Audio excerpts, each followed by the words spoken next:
Vijay Nair, former officer, Food Corporation of India, current affairs in a new video. Government opposition call for changing collegium system. So there is no need for a detailed discussion about this. Already I discussed about all these, all the things I have mentioned in this news article in the day before yesterday's current affairs session. But still, I will once again tell you how the judges are being appointed in India and what are the alternatives suggested by our polity, etc. Okay. അപ്പോൾ ഈ justice Yashwant Varma എന്ന് പറഞ്ഞ ഡൽഹി ഹൈക്കോടതിയിലെ ജഡ്ജിയുടെ വീട്ടിൽ നിന്ന് പൈസ കണ്ടെത്തിയതാണല്ലോ ഈ പ്രശ്നമായിട്ട് മാറിയത്. ഇപ്പൊ അദ്ദേഹത്തിന് അഗേൻസ്റ്റ് ആയിട്ട് in house enquiry proceedings are going on. That all we know and in today's Hindu news paper what is the procedure for the in house investigation procedure of Supreme Court, that is elaborately explained in an article. അത് നമുക്ക് discuss ചെയ്യാം. എന്തായാലും ഇന്ത്യയിലെ collegium system എന്ന് പറഞ്ഞ supreme കോടതിയിലെ senior most ജഡ്ജസിന്റെ 5 പേരുടെ ഒരു സമിതിയാണ് ഇന്ത്യയിലെ സുപ്രീം കോടതിയിലെ ഹൈക്കോടതിയിലെ ജഡ്ജിമാരെ തീരുമാനിക്കുന്നത്. ജഡ്ജിമാരുടെ ട്രാൻസ്ഫർ ഡിസൈഡ് ചെയ്യുന്ന, ജഡ്ജിമാരുടെ പ്രൊമോഷൻ ഡിസൈഡ് ചെയ്യുന്ന, everything is being done by this collegium system. But that collegium system has no transparency. That is the problem.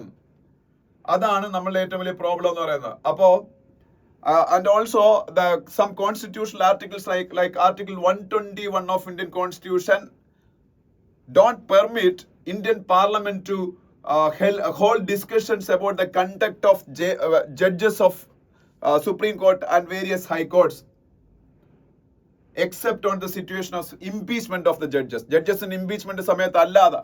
Article 121 ഇന്ത്യയുടെ പാർലമെന്റിനകത്ത് ഈ പറഞ്ഞ ജഡ്ജിമാരുടെ കണ്ടക്റ്റിനെ കുറിച്ച് ഡിസ്കഷൻ അലോ ചെയ്തില്ല. Article 211 of Indian constitution bar Indian state legislative assemblies also the same thing. അതായത് state legislative അസംബ്ലീസിലും ഇത്തരത്തിലുള്ള ജഡ്ജിമാരുടെ പെരുമാറ്റത്തെ കുറിച്ച് discuss ചെയ്യാൻ പാടില്ല. ഇങ്ങനെയൊക്കെയുള്ള കാര്യങ്ങളാണ് ഇന്ത്യയിലെ ജഡ്ജിമാരെ യഥാർത്ഥത്തിൽ വളരെ ഇമ്മ്യൂണിറ്റി ഉള്ളവരായിട്ട് മാറ്റുന്നത്. But in 2014, Narendra Modi government brought a legislation to make a new system for selection of judges of various high courts and Supreme Court of India. That was NJAC, National Judicial Appointments Commission. But in later year, the next year, 2015, Supreme Court of India struck down that legislation as a unconstitutional legislation. അപ്പൊ അതില്ല ഇന്ത്യയിൽ. അപ്പൊ NJAC എന്ന് പറയുന്ന system ഇന്ത്യയിൽ വീണ്ടും revival ചെയ്യണമെന്ന് പാർലമെന്റിലെ ജഗദീപ് ധൻഖർ, ഇന്ത്യയുടെ വൈസ് പ്രസിഡന്റിന്റെ നേതൃത്വത്തിൽ രാജ്യസഭയിലേക്ക് ഇന്നലെ അതിനെക്കുറിച്ച് ജഗദീപ് ധൻഖറിന്റെ നേതൃത്വത്തിൽ അതിനെ കുറിച്ചുള്ള ഡിസ്കഷൻസ് നടന്നു. There is A fair chance for the revival of NJAC like system for the appointment of judges of various high courts and Supreme Court of India. There is a fair chance. Even opposition parties are also of the same view of the government in that matter. അതുകൊണ്ടാണെങ്കിലോ ഇങ്ങനെ ഒരു heading വന്ന government opposition call for changing collegium system എന്നൊരു article വരാൻ കാരണം അതാ.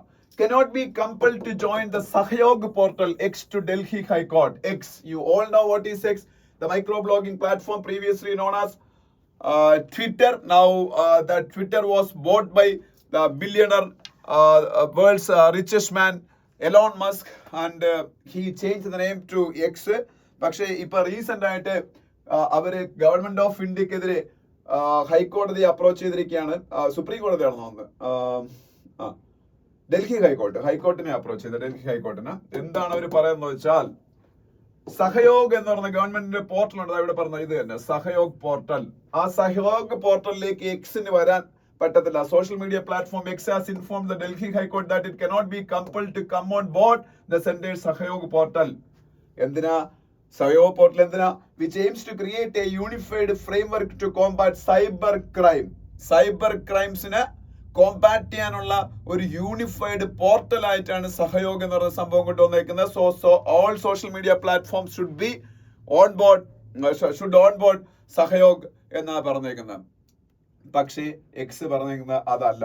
അവർക്കത് സഹയോഗിലേക്ക് വരാൻ പറ്റത്തില്ല. അതിനു വേണ്ടിയിട്ട് ഗവൺമെന്റ് നിർബന്ധിക്കരുത്. അതിന്റെ കാര്യം അവർ പറയുന്നത്, pointing to the Supreme Court's ruling in Sharia Singhal versus Union of India case, X argued that the Sahyog portal falls outside the statutory scheme of the Section 69 of the IT Act. Section 69A of information technology act 2000.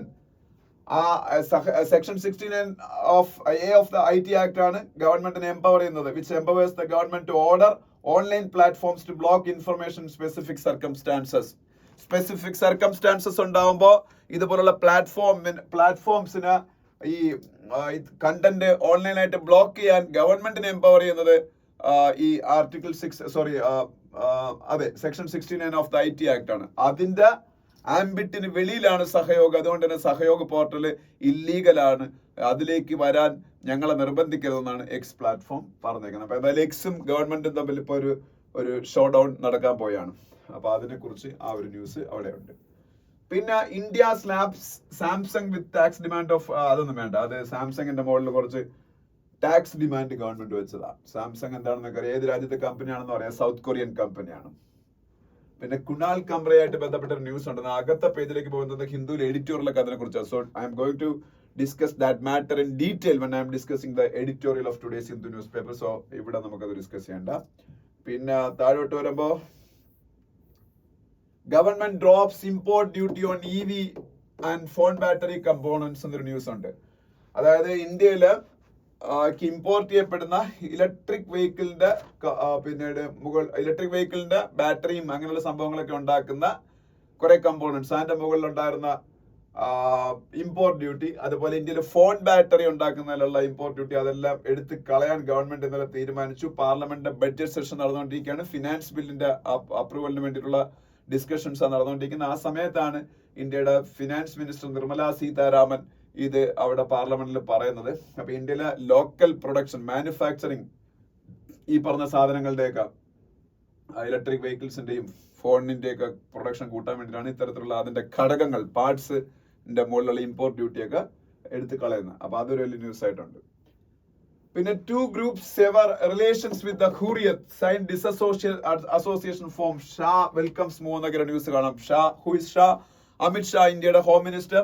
അപ്പൊ ഹുറിയത്ത് എന്താണെന്ന് വെച്ചാല് Jammu and കാശ്മീരിൽ previously they were very active before the abrogation of Article 370 from Jammu and Kashmir. Hurriyat Conference was very active. They are a separatist force. They want freedom of Jammu and Kashmir from the Indian Union. Some of the Hurriyat conference factions were having direct and indirect links with Pakistan. അവരുടെയൊക്കെ hidden agenda Jammu and Kashmir പാകിസ്ഥാനിലേക്കണമെന്നാണ്. കുറെ പേര് ആഗ്രഹിക്കുന്നത് separate ഒരു country like Pakistan, Jammu and Kashmir എന്ന് പറയുന്നത്. പക്ഷേ ഇപ്പോ ആർട്ടിക്കിൾ 370 ഒക്കെ എടുത്ത് കളഞ്ഞതിന് ശേഷം അവരുടെയൊക്കെ എല്ലാ സ്ട്രെങ്തും പോയി. ഹുറിയത്ത് കോൺഫറൻസിന്റെ തന്നെ കുറെ ആൾക്കാർ ഇന്നലെ അവരുമായിട്ടുള്ള ബന്ധം വിട്ടു. അത് ഗവൺമെന്റിന്റെ ആ ഒരു കാശ്മീർ പോളിസിയുടെ സക്സസ് ആണ് കാണിക്കുന്നത്. എന്തായാലും പതുക്കെ അവിടെ എല്ലാം ഇത്തരത്തിലുള്ള separatism, terrorism, everything is actually declining in Jammu and Kashmir, and Jammu and Kashmir is gradually becoming a hot tourist destination of the world. India എന്നുള്ളതിനപ്പുറം വേൾഡിന്റെ ഒരു ടൂറിസം ഡെസ്റ്റിനേഷൻ ആയിട്ട് മാറിക്കൊണ്ടിരിക്കുകയാണ്, ഒരു പീസ്ഫുൾ സ്റ്റേറ്റ് ആയിട്ട് മാറിക്കൊണ്ടിരിക്കുന്നത്. It is good for us, നമ്മളുടെ രാജ്യത്തിന്റെ ഡെവലപ്മെന്റോ നല്ലതാണ്. ഓക്കെ, പിന്നെ എന്ന് പറഞ്ഞാൽ കാശ്മീരിൽ എല്ലാം റോസി ആണെന്നല്ല എൻ്റെ അർത്ഥം. കാശ്മീരിന്റെ സ്റ്റേറ്റ്ഹുഡൊക്കെ തിരികെ കൊടുക്കാറുണ്ട്, അങ്ങനെ കുറെ കാര്യങ്ങളുണ്ട്. Kashmir is now A union territory, അറിയാലോ. ഇവിടെ തന്നെ ഈ നെക്സ്റ്റ് പേജിലേക്ക് പോകുമ്പോൾ കണ്ട news, use of the term UT in NC governments first bill Sparks house protest എന്നൊരു ന്യൂസ് ഉണ്ട്. UT എന്ന് പറഞ്ഞാൽ യൂണിയൻ ടെറിട്ടറി, അവർക്ക് സ്റ്റേറ്റ്ഹുഡ് തിരികെ കിട്ടണം എന്നുള്ളതാണ് ജമ്മു ആൻഡ് കാശ്മീരിലെ പൊളിറ്റിക്കൽ പാർട്ടീസിന്റെ, അവിടെ ജനങ്ങളുടെയൊക്കെ ഏറ്റവും വലിയ ആഗ്രഹം. Government of India has also promise to give back them the statehood immediately as early as possible എന്നാണ് പറഞ്ഞേക്കുന്നത്. അപ്പോൾ ഉടനെ തന്നെ അവർക്ക് ജമ്മു ആൻഡ് കാശ്മീർ സ്റ്റേറ്റ്ഹുഡ് തിരികെ കൊടുക്കുമായിരിക്കും. ഇപ്പൊ UT of Jammu and Kashmir അല്ലേ. ഇനി നെക്സ്റ്റ് പേജിലേക്ക് പോകുമ്പോ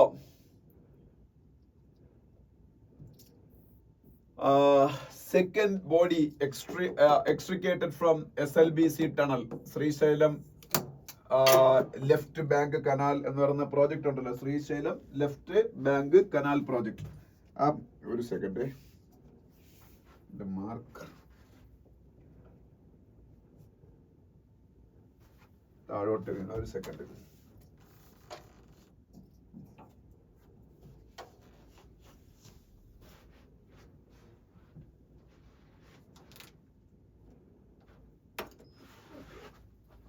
ഓക്കെ, അപ്പൊ SLBC എന്ന് പറയുന്നത് എന്താണ്?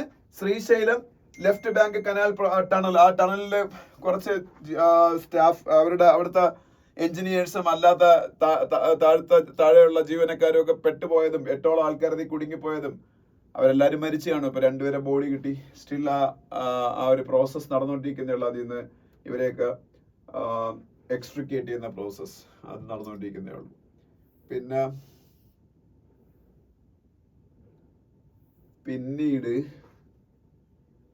പിന്നെ ആ പേജിൽ നമുക്ക് അങ്ങനെ വലിയ ആവശ്യമുള്ള ന്യൂസുകളൊന്നും ഇല്ല. ഒരെണ്ണം ഉണ്ട്. Kachatheev, SE to hear case on September 15. This Kachatheev issue that was discussed by me many times. Whenever the Indian fishermen, especially Tamil Nadu fishermen, was caught by Sri Lankan Navy or Sri Lankan authorities due to illegal fishing or crossing of Sri Lankan waters. ആ സമയത്ത് navy അവരെ arrest ചെയ്യും. അങ്ങനെ ഈ ഇടയ്ക്ക് വെടിവെപ്പിൽ മരിക്കുകയുണ്ടായി. അപ്പോഴെല്ലാം ഞാനത് discuss ചെയ്യുന്ന സമയത്ത് ഞാൻ പറഞ്ഞിട്ടുണ്ട് കച്ചത്തീവ് ഇഷ്യൂസിനെ കുറിച്ച്. Katchatheevu is a small island now that belongs to Sri Lanka. Previously it was part of Indian Union, but in 1974-75 period Indira Gandhi government decided to hand over this Kachatheev island to Sri Lanka. Now it is under the sovereign control of Sri Lanka. But Tamil Nadu government is now demanding to get back that Kachatheev island from Sri Lanka. അത് possible ആണോ ഒരാൾക്ക് നമ്മൾ ചുമ്മാ കൊടുത്തിട്ട് തിരിച്ചു മേടിക്കാൻ? ഇനിയിപ്പം വേണമെങ്കിൽ അവിടെ നമ്മളെ ഫിഷർമെനും കൂടെ അത് യൂസ് ചെയ്യാനുള്ള അവകാശം വേണമെങ്കിൽ അവരെ നിന്ന് വാങ്ങിച്ചെടുക്കാൻ പറ്റും. അപ്പൊ എന്തായാലും അതൊരു വിഷയമാണ്. കച്ചത്തീവ് എന്ന് പറഞ്ഞാല് 74 കാലഘട്ടം വരെ ഇന്ത്യയുടെ കയ്യിലിരുന്ന ഒരു പ്രദേശമാണ്. ഒരാവശ്യമില്ലാതെ അത് നമ്മൾ കൈവിട്ട് കളഞ്ഞു. Now Tamil Nadu fishermen are facing big problems because of ഈ ഒരു ഏരിയ നമുക്ക് നഷ്ടപ്പെട്ടതിന്റെ ഒരു പ്രശ്നം. അപ്പോൾ അന്ന് കരുണാനിധി, ഇപ്പോഴത്തെ സ്റ്റാലിന്റെ ഫാദറൊക്കെ ജീവിച്ചിരിക്കുന്ന സമയമാണ്. കരുണാനിധിയാണ് തമിഴ്നാടിന്റെ ചീഫ് മിനിസ്റ്റർ. അദ്ദേഹത്തിന്റെ അറിവോടുകൂടിയാണ് ഇത് ചെയ്തതെന്നാണ് വിവരാവകാശ രേഖകൾ വഴി ഈ ഇടയ്ക്ക് അത് കുറച്ച് വിവരങ്ങൾ പുറത്തു വന്നത്. എന്നിട്ട് ഇപ്പൊ അവര് തന്നെയാണ് അത് തിരിച്ചെടുക്കണമെന്ന് ഡിമാൻഡ് ചെയ്യുന്നത്. എന്തെങ്കിലും വല്ല ഇനി പറഞ്ഞിട്ട് കാര്യമുണ്ടോ? ഓക്കെ, അപ്പൊ എന്തായാലും അതൊരു ന്യൂസ് ആയിട്ടുണ്ട്. പിന്നെ ശിവകുമാർ എന്റെ പേര് ഇവിടെ ഉണ്ട്. ശിവകുമാർ ആരാണ്? കർണാടകത്തിന്റെ ഡെപ്യൂട്ടി ചീഫ് മിനിസ്റ്റർ ആണ്. കർണാടകത്തിന്റെ ചീഫ് മിനിസ്റ്റർ സിദ്ധരാമയ്യയും ഡെപ്യൂട്ടി ചീഫ് മിനിസ്റ്റർ ശിവകുമാറുമാണ്. ഇനി നെക്സ്റ്റ് പേജിലേക്ക് പോകുമ്പോ നോ കോമിക് റിലീഫ് എന്ന് പറഞ്ഞൊരു ആർട്ടിക്കിൾ. ഇതാണ് ഞാൻ നേരത്തെ പറഞ്ഞത്. കുനാൽ കംബ്ര എന്ന് പറഞ്ഞൊരു ഒരു കൊമേഡിയൻ ഉണ്ട് ഇന്ത്യയില്. അപ്പൊ ഒരു സ്റ്റാൻഡപ്പ് കൊമേഡിയൻ. അദ്ദേഹം ആക്ച്വലി ഭയങ്കര critic of right wing forces in India ആണ്. He's a big critic of BJP. He's a big critic of Shiv Sena and BJP's other alliance partners. അപ്പൊ he during a show in Mumbai called Deputy Chief Minister of Maharashtra and Shivasena leader Eknath Shinde a traitor എന്ന് വിളിച്ചു. അത് ശിവസേനയുടെ മെമ്പേഴ്സിന്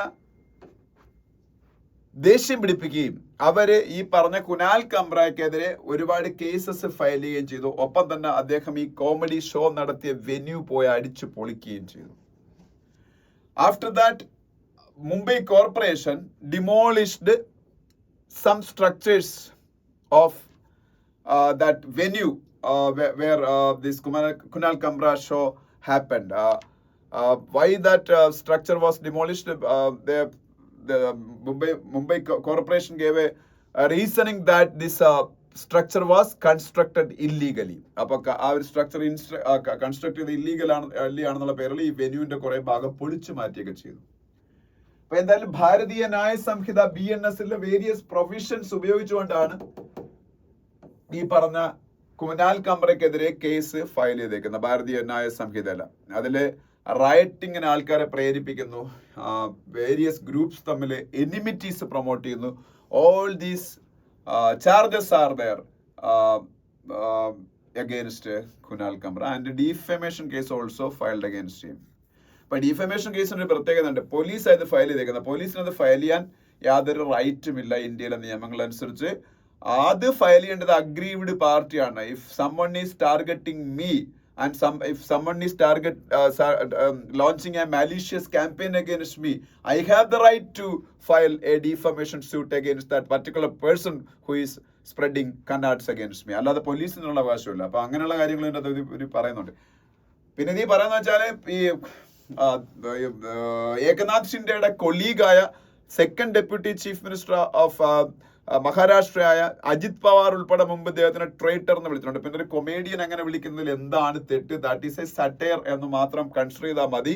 so അത് ഒരു intolerance ആണ് കാണിക്കുന്നത് എന്നൊക്കെയാണ് ഈ എഡിറ്റോറിയൽ പറഞ്ഞേക്കുന്നത്. അതിനപ്പുറം ഇതിൻ്റെ അകത്ത് കൂടുതലായിട്ടൊന്നും പറയാനില്ല. That is the first editorial of today's Hindu news paper. Okay. Then eliminating opponents. This is about an international issue. International issue means that is a domestic political issue of Turkey. Turkey is a country in Europe, and Turkey is the only one European country which is having more population of Muslims as compared to Christians. In all other European countries, Christian population is dominant. So Turkey is the only European countries which is having maximum Muslim population. Then Turkey is having a president that his name is Recep Tayyip Erdogan. Recep Tayyip Erdogan. He is an authoritarian leader. From 2003 onwards he is ruling Turkey. Turkey. അപ്പോൾ ഇത് 2028 വരെ legally അദ്ദേഹത്തിന് അവിടെ rule ചെയ്യാൻ പറ്റുള്ളൂ. അത് കഴിഞ്ഞാൽ constitution bar ചെയ്യുന്നുണ്ട് അദ്ദേഹത്തിന് കണ്ടിന്യൂസ് ആയിട്ട് വീണ്ടും മത്സരിക്കുന്നതിന്. അദ്ദേഹത്തിന്റെ ഒരു പൊളിറ്റിക്സ് എന്ന് പറയുന്നത് ഇസ്ലാമിക് ആയിട്ടുള്ള ഓർത്തഡോക്സ് ആ ഒരു രീതി, അല്ലെങ്കിൽ ഇപ്പം ഇവിടെ ഹിന്ദുത്വ പൊളിറ്റിക്സ് എന്ന് പറഞ്ഞ അവിടെ ഒരു ഇസ്ലാം പൊളിറ്റിക്സ് അദ്ദേഹം കളിക്കുന്നുണ്ട്. ഒപ്പം ഒരു സ്ട്രോങ് ലീഡർ എന്നുള്ള പ്രതിച്ഛായം അദ്ദേഹം സൃഷ്ടിക്കുന്നുണ്ട്. അതാണ് അദ്ദേഹത്തിന്റെ പരിപാടി. ഒരു പരിധിവരെ ഇന്ത്യയിലും അങ്ങനെയാണല്ലോ. അപ്പം Modi is A strong leader ഒരു മെസ്സേജിങ് കൊടുക്കുന്നുണ്ട്. അപ്പോൾ ഒരു ഹിന്ദുത്വം. അതും ഹാദിയ സോഫിയ എന്ന് പറഞ്ഞ പള്ളിയൊക്കെ പിന്നീട് മുസ്ലിം പള്ളിയായിട്ട് കൺവേർട്ട് ചെയ്തതൊക്കെ ഇദ്ദേഹമാണ്. ഒപ്പം സൗദി, UAE പോലുള്ള രാജ്യങ്ങൾ ഇസ്ലാമിക് വേൾഡിന് ലീഡർഷിപ്പ് കൊടുക്കുമ്പോൾ ആ ലീഡർഷിപ്പിന്റെ മാൻഡിൽ അവരുടെ കയ്യിൽ നിന്ന് ഏറ്റെടുത്ത് ഇസ്ലാമിക് വേൾഡിന്റെ ലീഡർ ആവാനും ഇടയ്ക്ക് വെച്ച് ടർക്കി ഒരു ശ്രമം നടത്തിയിരുന്നത്. അതിന്റെ ഭാഗമായിട്ടാണ് in 2019 when India abrogated the special powers of Jammu and Kashmir, അല്ലെങ്കിൽ when we scrapped Article 370 which provided some special provisions for Jammu and Kashmir, Saudi Arabia, UAE like countries didn't criticize India, but Recep Tayyip Erdogan, Turkey president, openly criticized India in many venues, especially in UN also he criticized India. So at that time his main aim was to unite Pakistan like Islamic countries and to give a leadership to Islamic world instead of Saudi Arabia, UAE like countries. അങ്ങനെയെല്ലാം കളിച്ച ഒരു ലീഡറാണ്. അദ്ദേഹം വളരെ ബ്രൂട്ടലാണ് when he deals with his opponents. Now his biggest political rival is I don't want to give his name and all because that is not relevant for us now. But he was the mayor of the biggest city of Turkey, that is Istanbul. Biggest city of Turkey is Istanbul, and the capital city of Turkey is Ankara. അപ്പോൾ ഇസ്താംബൂളിന്റെ mayor അദ്ദേഹത്തിന് പിടിച്ച് ജയിലിൽ ഇട്ടു. അദ്ദേഹത്തിന് അവിടുത്തെ Kurdish ലീഡേഴ്സുമായിട്ട് link ഉണ്ടാവും. Kurdish അവിടെ ഒരു ടെററിസ്റ്റ് എന്നൊക്കെ കൺസിഡർ ചെയ്യുന്ന ഒരു ഓർഗനൈസേഷനൊക്കെ ഉണ്ട്. അവരായിട്ടൊക്കെ ബന്ധമുണ്ടെന്നുള്ള രീതിയിലാണ് ഇപ്പൊ ജയിലിട്ടത്. But that became a big rallying political point issue in Ukraine because all the opposition leaders supported this imprisoned leader, and around 1.5 crores of Turkey people gathered in streets in support of this leader. But still Recep Tayyip Erdogan is using strong armed tactics to defeat the purpose of that mob. അതുപോലെ ഓപ്പോസിഷനെ complete അദ്ദേഹം eliminate ചെയ്യാനാണ് ശ്രമിച്ചുകൊണ്ടിരിക്കുന്നത്. അപ്പോൾ അദ്ദേഹത്തിന്റെ തെറ്റായ നടപടികൾ ടർക്കിയിൽ വലിയ പ്രശ്നം സൃഷ്ടിക്കും എന്ന് കാണിച്ചുകൊണ്ടുള്ള ഒരു എഡിറ്റോറിയലാണ് ഈ സെക്കൻഡ് എഡിറ്റോറിയൽ. അവിടുത്തെ പൊളിറ്റിക്കൽ പാർട്ടീസിന്റെ പേരൊക്കെ നീ പറയുന്നുണ്ട്. AKP എന്നാണ് എർദോഗാന്റെ പാർട്ടിയുടെ പേര്. ഈ ജയിലിലാക്കപ്പെട്ട ലീഡറിന്റെ പാർട്ടിയുടെ പേര് CHP എന്നൊക്കെയാണ്. അതൊക്കെ അവിടെ പറയുന്നുണ്ട്. പിന്നെ ഇന്നത്തെ ഹിന്ദുവിലെ മറ്റ് ആർട്ടിക്കിൾസിന്റെ കണ്ടന്റോട് ജസ്റ്റ് ഞാൻ ഓടിച്ചെന്ന് പറഞ്ഞേക്കാം. ദ ഗ്രേറ്റ് അബാൻമെന്റ് ഓഫ് അഫ്ഗാനിസ്ഥാൻ എന്നൊരു ആർട്ടിക്കിൾ ഉണ്ട്. സംഭവം എന്ന് പറയുന്നത് ഇപ്പൊ നമുക്കറിയാം യുക്രൈൻ എന്ന് പറഞ്ഞ കൺട്രിയെ when Joe Biden was the president of USA gave maximum support for the Ukrainian people, and they gave lot of arms, intelligence, money, everything for fighting a war against Russia. But when Donald Trump became the president of Russia, he completely withdrew all the supports for the Ukrainian people, and now he is actively supporting Russian cause. Indirect ആയിട്ടെങ്കിലും അങ്ങനെയാണ് ചെയ്തുകൊണ്ടിരിക്കുന്നത്. അപ്പൊ ഇതിന് സമാനമായിട്ടുള്ള സംഭവം പണ്ട് അഫ്ഗാനിസ്ഥാനിൽ നടന്നിരുന്നു എന്നാണ് ഈ ആർട്ടിക്കിളിൽ പറയുന്നത്. അഫ്ഗാനിസ്ഥാനിൽ നമുക്കറിയാം 10-20 വർഷക്കാലം US invaded Afghanistan, and they defeated Taliban, Al Qaeda, etcetera, and they promoted some democratic governments there.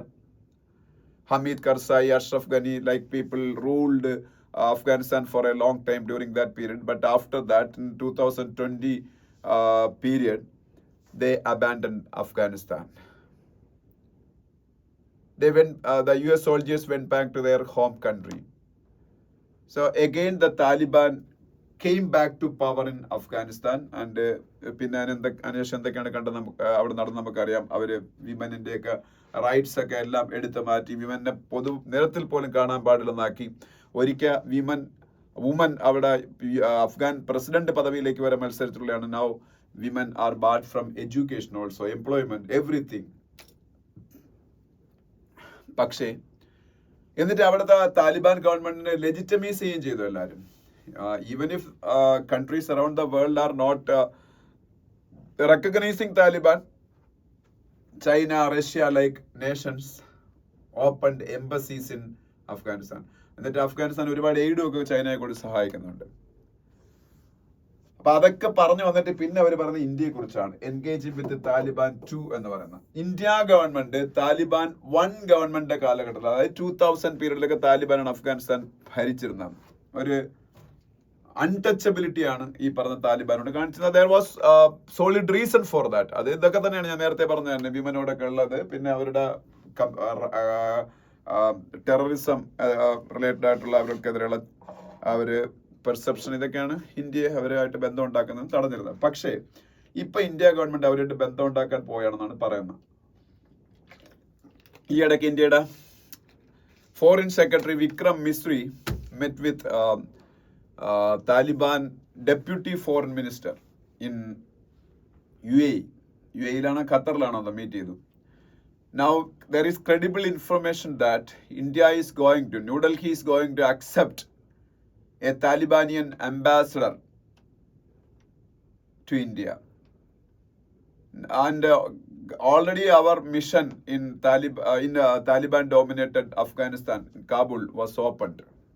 നമ്മളൊരു ഫുൾ ടൈം അംബാസിഡർ അവിടെ ഇല്ലെങ്കിലും നമ്മളുടെ മിഷൻ അവിടെ ഓപ്പൺ ചെയ്തു.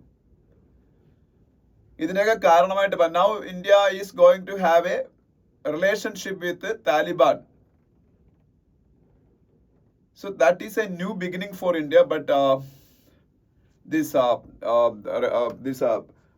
writer is strongly advising India government not to engage with the Taliban because of their poor human rights record, poor women rights records, etc. അപ്പോൾ ഇന്ത്യയുടെ താല്പര്യങ്ങൾ മാത്രം, ഇന്ത്യയുടെ മെയിൻ താല്പര്യം, India is having a lot of good will in Afghanistan, especially among the common men.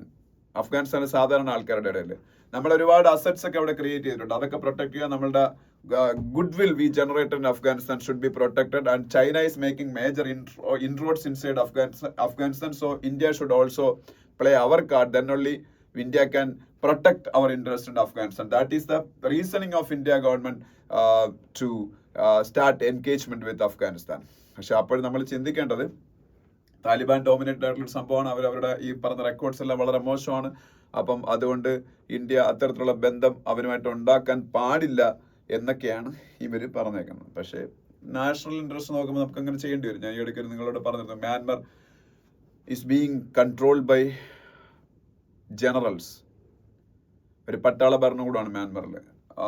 Civilian ഗവൺമെന്റിനെ അട്ടിമറിച്ചുകൊണ്ടാണ് അവിടെ പട്ടാള ഭരണകൂടം വന്നത്. എന്നിട്ടും India is strongly engaging with military generals in Afghanistan or Myanmar military government with military government നമുക്ക് relationship ഉണ്ട് മ്യാൻമറിൽ. കാരണം വേറെ ഒന്നുമല്ല, India is having a long boundary with Myanmar in the northeastern parts of India. Northeastern parts of India is very problematic for India because of various security related issues and unrest, insurgencies, etc.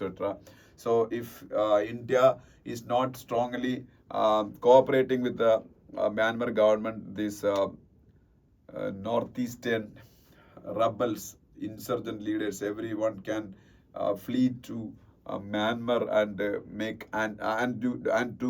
they can do anti-India activities sitting there peacefully. അപ്പോൾ അത് ഒഴിവാക്കാനാണ് India ഈ ജനറൽസുമായിട്ട് പിന്നീട് engage ചെയ്ത് പോകുന്നത് മ്യാൻമറിന്. അതേപോലെ അഫ്ഗാനിസ്ഥാനിൽ നമുക്ക് നമ്മുടെ നാഷണൽ ഇൻട്രസ്റ്റുകൾ പ്രൊട്ടക്ട് ചെയ്യാൻ ഇങ്ങനെയൊക്കെ ചെയ്യേണ്ടി വരും. ഓക്കെ, പിന്നെ താഴോട്ട് വരുമ്പോൾ the Canadian election shaped by Trudeau and Trump എന്ന് പറഞ്ഞ ആർട്ടിക്കിൾ. കാനഡയിൽ April 28 സ്നാപ്പ് ഇലക്ഷൻ ഡിക്ലെയർ ചെയ്തു. ആര്? കാനഡയുടെ പുതിയ prime minister mark Carney.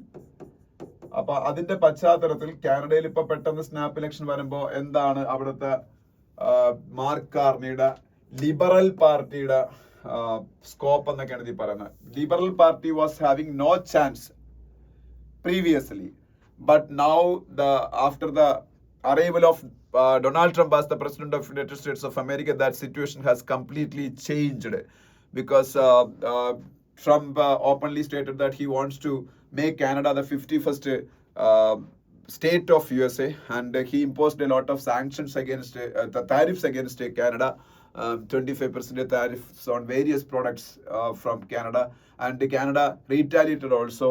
And this Canadian leadership, especially Mark Carney, stood up to the threats of Donald Trump that made him more popular in Canada, and his approval rate has risen after that, after the arrival of new president in USA.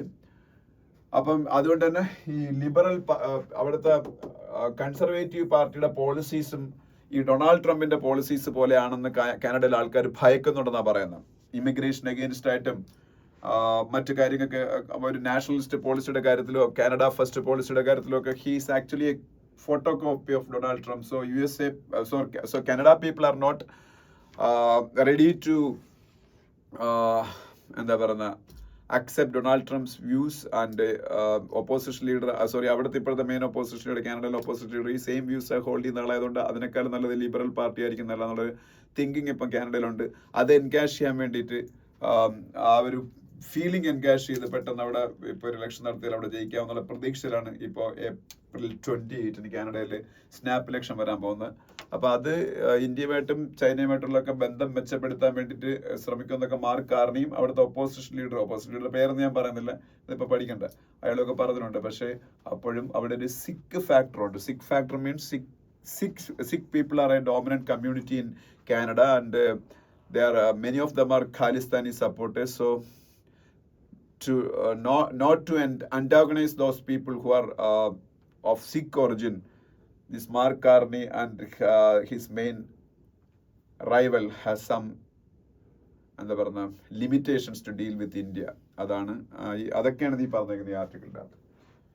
പിന്നെ നമ്മൾ അടുത്ത പേജുകളിലേക്ക് പോകുമ്പോൾ how is an in house enquiry conducted എന്ന് പറഞ്ഞ് ഒരു ആർട്ടിക്കിളാണ്. അതാണ് നേരത്തെ പറഞ്ഞത്. സുപ്രീം കോടതിയില് അല്ലെങ്കിൽ ഹൈക്കോടതിയിലേക്ക് ജഡ്ജിമാര് എന്തെങ്കിലും തെറ്റുകൾ കാണിച്ചാൽ അവരെ ഇംപീച്ച്മെന്റ് ചെയ്ത് പുറത്താക്കാനാണ് ഇന്ത്യൻ കോൺസ്റ്റിറ്റ്യൂഷന്റെ ആർട്ടിക്കിൾ 124 പറഞ്ഞേക്കുന്നത്. ആർട്ടിക്കിൾ 124 എന്ന് പറഞ്ഞാൽ സുപ്രീം കോടതിയെ കുറിച്ച് പറഞ്ഞേക്കുന്ന ഇന്ത്യൻ കോൺസ്റ്റിറ്റ്യൂഷന്റെ ആർട്ടിക്കിൾ ആണ്.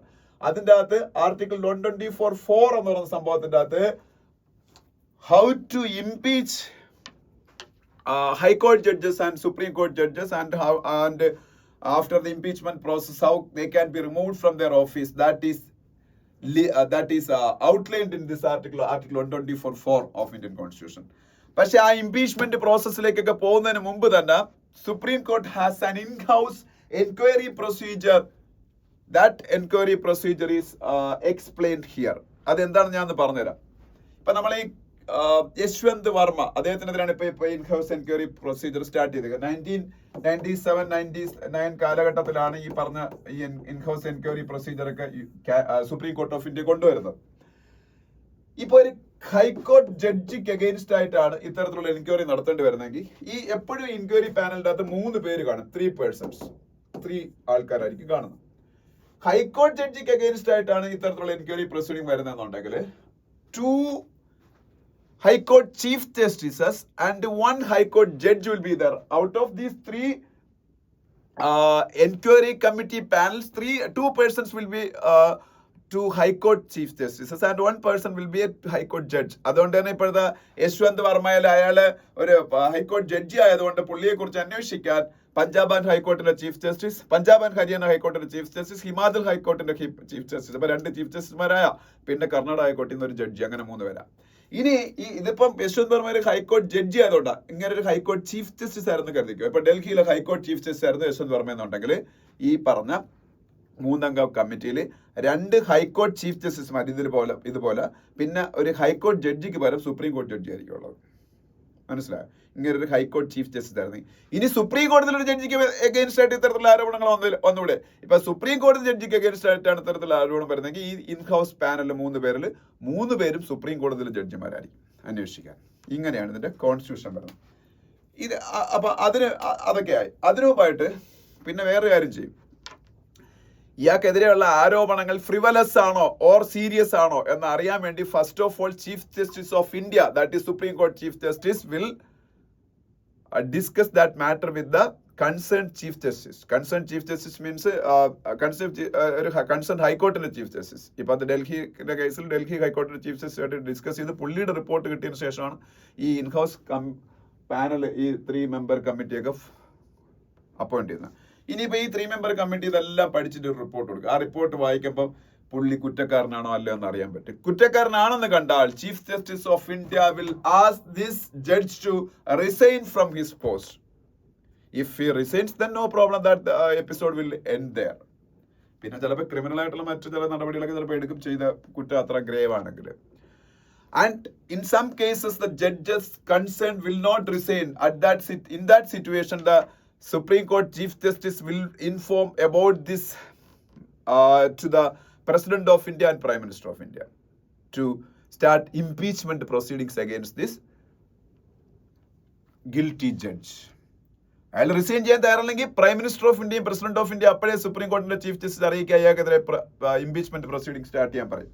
സ്റ്റാർട്ട് ചെയ്യും, ഇംപീച്ച്മെന്റ് നടത്തും, പാർലമെന്റ് പുറത്താക്കും. പാർലമെന്റ് പുറത്താക്കൂല, ഇംപീച്ച്മെന്റ് പാസ്സായതിനു ശേഷം അത് പ്രസിഡന്റാ പിന്നെ പുറത്താക്കുന്നത്. That is the way. അതാണ് ഇതിന്റെ അകത്ത് പറഞ്ഞത്. ഇത്രയേ ഉള്ളൂ. അത് നിങ്ങൾ വായിച്ചു നോക്കിയാൽ മതി, വേറെ ഒന്നും അവിടെ പറയാനില്ല. ഇനി നെക്സ്റ്റ് പേജിലേക്ക് പോകുമ്പോൾ, ഈ പേജ് വേണ്ട, അതിന്റെ അടുത്ത പേജിൽ പോകുമ്പോൾ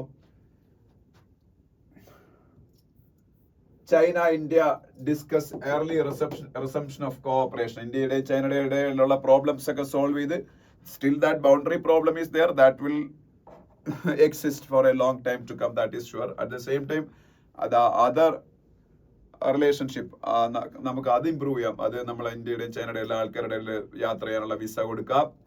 ഫ്ലൈറ്റ് സർവീസ് ഇപ്പം ഡയറക്റ്റ് ഫ്ലൈറ്റ് സർവീസ് ഇല്ല, അത് തുടങ്ങാം. കൈലാസ് മാനസരോവർ എന്ന് പറയുന്ന ഹിന്ദുക്കളുടെ pilgrim site, that is in Tibet, അവിടേക്കുള്ള വിസകൾ കൊടുക്കാം. So all these things can be done. അത് ആണ് ഇപ്പൊ ചെയ്യാൻ പോകുന്നത്. പിന്നെ താഴോട്ട് വരുമ്പോൾ CAG report tabled in Bihar assembly flags in. What is CAG? CAG means controller and auditor of India. That is a constitutional position. Article 148 of Indian Constitution deals with the appointment of CAG, Comptroller and Auditor General. Article 148. ഇപ്പോഴത്തെ CAG Comptroller and Auditor General Sanjeev Varma ഉണ്ടാണ്. അപ്പൊ അത് നിങ്ങൾ നോക്കണം. പിന്നെ states cannot compensate freebies from funds meant for disaster relief. Disaster relief fund ഉണ്ടല്ലോ എല്ലാ സ്റ്റേറ്റുകൾക്കും. Disaster management amendment bill 2024 എന്ന് പറഞ്ഞ ഇന്നലെ ഒരു ബില്ല് പാർലമെന്റിൽ പാസ്സായി.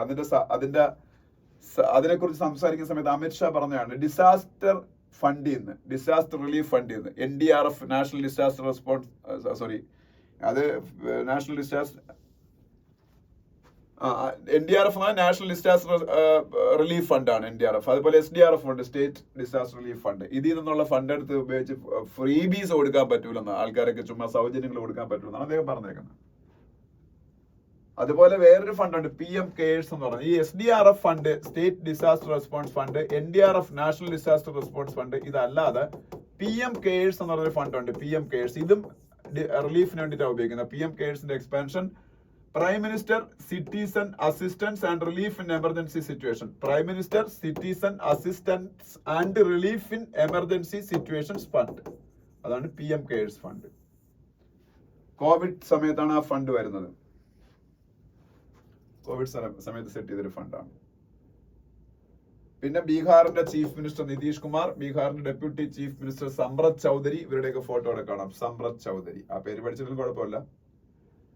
SC considers question of timeline for speakers to decide on defections. We all know there is a schedule in our Indian constitution, 10th schedule. 10th schedule deals with anti-defection law. Anti-defection law, കൂറുമാറ്റ നിരോധന നിയമം. ഇന്ത്യയിലെ ഒരു പാർട്ടിയിൽ മത്സരിച്ച് ജയിച്ചിട്ട് വേറൊരു പാർട്ടിയിലേക്ക് കൂറി മാറിയാൽ he will be disqualified from that house. That disqualification proceedings and disqualification everything will be decided by the head of the chairman of that house. ഇപ്പൊ ലോക്സഭയുടെ കേസിൽ അത് ലോക്സഭ സ്പീക്കർ ആയിരിക്കും, രാജ്യസഭയുടെ കേസിൽ രാജ്യസഭ ചെയർമാൻ, സ്റ്റേറ്റ് ലെജിസ്ലേറ്റീവ് അസംബ്ലീസിന്റെ കേസിൽ assembly speaker. But there is not time line to decide the disqualification.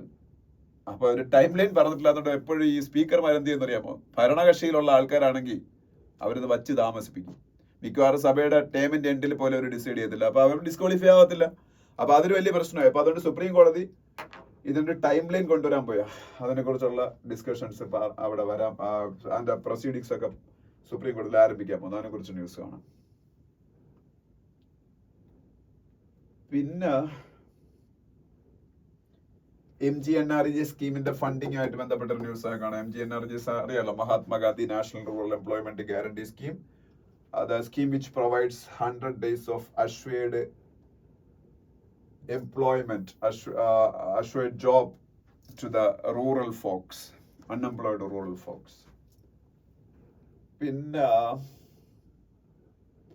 Committee on simultaneous polls gets an extension എന്ന news ആണ്. സൈമിൾട്ടേനിയസ് പോൾസ് എന്ന് പറഞ്ഞാൽ വൺ നേഷൻ വൺ ഇലക്ഷൻ. അത് പാർലമെന്റിൽ ബില്ല് അവതരിപ്പിച്ചു. അതിനെക്കുറിച്ച് പഠിക്കാൻ വേണ്ടി ഒരു JPC joint parliamentary committee appoint ചെയ്തു. ആ ജോയിന്റ് പാർലമെന്ററി കമ്മിറ്റിയുടെ ഹെഡാണ് PP ചൗധരി. അദ്ദേഹത്തിന്റെ ആ ഒരു ജോയിന്റ് പാർലമെന്ററി കമ്മിറ്റിയുടെ ടേം വീണ്ടും എക്സ്റ്റെൻഡ് ചെയ്ത് കൊടുത്തതാണ്. അതായത് അവർക്ക് അത് ഇതുവരെയ്ക്കും അത് പഠിച്ചു കഴിയാനുള്ള സമയമായില്ല, അപ്പൊ അതുകൊണ്ട് സമയം കിട്ടിയില്ല, അതുകൊണ്ട് അവർക്ക് വീണ്ടും സമയം എക്സ്റ്റെൻഡ് ചെയ്ത് കൊടുക്കും. പിന്നെ ഇന്ത്യക്കെതിരെ റെസിപ്രോക്കൽ താരിഫ്സ് ഒക്കെ US ഇംപ്ലിമെന്റ് ചെയ്യുമെന്ന് പറഞ്ഞിട്ട് കാര്യം. India is imposing a big tariffs against US companies. That's why they will retaliate by imposing tariffs against Indian companies also. That is a threat of Donald Trump government, but still they didn't impose tariff against India. അതാണ് ഇപ്പം government of India പറഞ്ഞേക്കുന്നത്. പിന്നെ ഇന്ത്യയുടെ ambassador to United Nations. ഇന്ത്യയുടെ ambassador to United Nations അതാരെന്ന് പഠിച്ചു വെച്ചേക്കണം. പർവതനേനി ഹരീഷ്. പർവതനേനി ഹരീഷ് അദ്ദേഹം ഒരു IFS ഉദ്യോഗസ്ഥനാണ്. Parvathaneni Harish. He is the ambassador of India to UN, united Nations.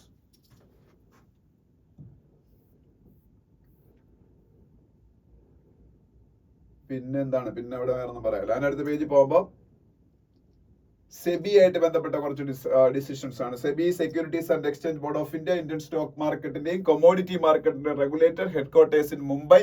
Tuhin Kanta Pandey is the chairman of SEBI. And the new finance secretary was appointed by government of India yesterday. New finance secretary is Ajay Seth. Ajay Seth is the new finance secretary of India. Ajay Seth, new finance secretary. പിന്നെ FPI foreign portfolio investors. Foreign portfolio investors-ന് 50,000 crores വരെ invest ചെയ്യാം. 50,000 crores കൂടുതൽ invest ചെയ്താൽ മാത്രം അവർ കുറച്ച് disclosures ഒക്കെ നടത്തേണ്ടി വരുമെന്നാണ്. SEBI's move to increase FPI investment threshold to 50,000 crore may ease complaints burden on genuine investors എന്ന് പറഞ്ഞ ന്യൂസ് കാണാം. ഓക്കെ, പിന്നെ ഭീം ആപ്പിനെ കുറിച്ചൊരു ന്യൂസ് ഉണ്ട്. Bhim app, Bhim 3 version NPCI launch ചെയ്തു. NPCI means national payment corporation of India. അവരാണ് UPI ഒക്കെ develop ചെയ്തേക്കുന്നത്. അവരുടെ സ്വന്തം UPI ആപ്പാണ് Bhim. Bhim means Bharat interface for money. SBIക്ക് YONO അല്ലെങ്കിൽ ഗൂഗിൾ പേ അല്ലെങ്കിൽ ഫോൺ പേ എന്നൊക്കെ പറഞ്ഞാണെങ്കിൽ NPCIയുടെ ഓൺ ആപ്പ് അല്ലെങ്കിൽ government of India, NPCI means government of India, അവരുടെ ഓൺ ആപ്പാണ് Bhim, Bharat interface for money എന്ന് പറഞ്ഞത്. അതിന്റെ 3rd വെർഷൻ ഇപ്പൊ ഇറങ്ങിയതിനെ കുറിച്ചൊരു ന്യൂസ് ആണ് ആ കിടക്കുന്നത്. പിന്നെ social protection coverage double two 48.8% in 2024 എന്നൊക്കെ ന്യൂസ് കാണാം. അത് ഇന്ത്യയുടെ Mansukh Mandaviya, labour minister of India, ലോക്സഭയിൽ ഇന്നലെ പറഞ്ഞ റിപ്ലൈ ആണ്. Mansukh Mandaviya is the labour minister of India. Social protection എന്ന് പറയുമ്പോൾ ഞാൻ ഇപ്പോൾ ഒരു എക്സാമ്പിൾ പറയാറുണ്ടെങ്കിൽ അടൽ പെൻഷൻ യോജന, അതൊരു സോഷ്യൽ സെക്യൂരിറ്റി സ്കീമാണ്. അടൽ പെൻഷൻ യോജന എല്ലാവർക്കും അത് ജോയിൻ ചെയ്യാം, ഇൻകം ടാക്സ് ഒന്നും പേ ചെയ്യാത്തവർക്ക്. അല്ലെങ്കിൽ പിന്നീട് ഈ ഇതൊക്കെ ഉണ്ടല്ലോ നമ്മളുടെ എന്താണ് ഇതുപോലുള്ള ഇൻഷുറൻസ് സ്കീമുകളൊക്കെ ഉണ്ട്. അത് ഇപ്പോൾ ഈ പ്രധാനമന്ത്രി ജീവൻ ജ്യോതി ബീമ യോജന, പ്രധാനമന്ത്രി സുരക്ഷാ ബീമ യോജന, ഇതെല്ലാം സോഷ്യൽ സെക്യൂരിറ്റി സ്കീംസ് ആണ്.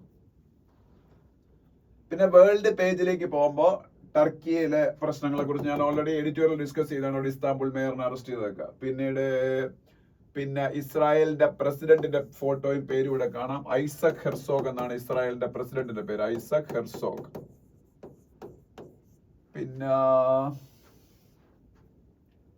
പിന്നെ റഷ്യയും യുക്രൈനും തമ്മിലുള്ള വാറൊക്കെ ഏതാണ്ട് അവസാനിക്കാറായിട്ടുണ്ട്. ഇന്നലെ റിയാദിൽ വെച്ച് ഒരു മീറ്റിംഗ് ഉണ്ടായിരുന്നു അമേരിക്കയുടെ നേതൃത്വത്തിൽ, യുക്രൈൻ ഒഫീഷ്യൽസുമായിട്ടും റഷ്യൻ ഒഫീഷ്യൽസുമായിട്ടും.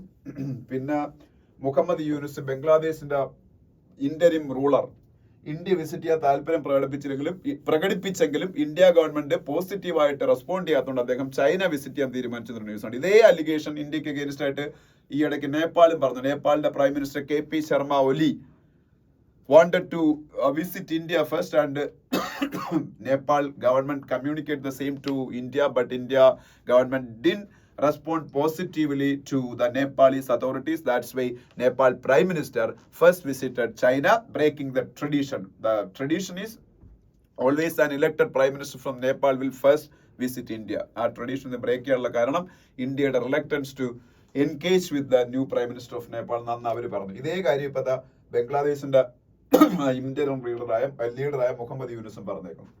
പിന്നെ നമ്മളെ IPL വേണ്ട, അതിനടുത്ത പേജിൽ പോകുമ്പോ ജയ്ഷയുടെയും ഫിഫയുടെ പ്രസിഡന്റിന്റെ ഫോട്ടോ കാണാം. ജയ്ഷ ICCയുടെ ചെയർമാൻ, ഇന്റർനാഷണൽ ക്രിക്കറ്റ് കൗൺസിലിന്റെ ചെയർമാനാണ് ജയ്ഷ. അതുപോലെ ഫിഫയുടെ പ്രസിഡന്റ് ആരാണ്? Gianni Infantino. ഫിഫ വേൾഡിലെ ഫുട്ബോൾ ബോഡിയായ ഫിഫയുടെ പ്രസിഡന്റ് ആണ് ഗ്യാനി ഇൻഫാന്റിനോ. ഫിഫയുടെ ഹെഡ്ക്വാർട്ടേഴ്സ് സൂറിച്ചാണ്, സ്വിറ്റ്സർലൻഡിലെ സൂറിച്ചാണ് ഫിഫയുടെ ഹെഡ്ക്വാർട്ടേഴ്സ്. ICCയുടെ ഹെഡ്ക്വാർട്ടേഴ്സ് ദുബായും ആണ്, ദുബായ്.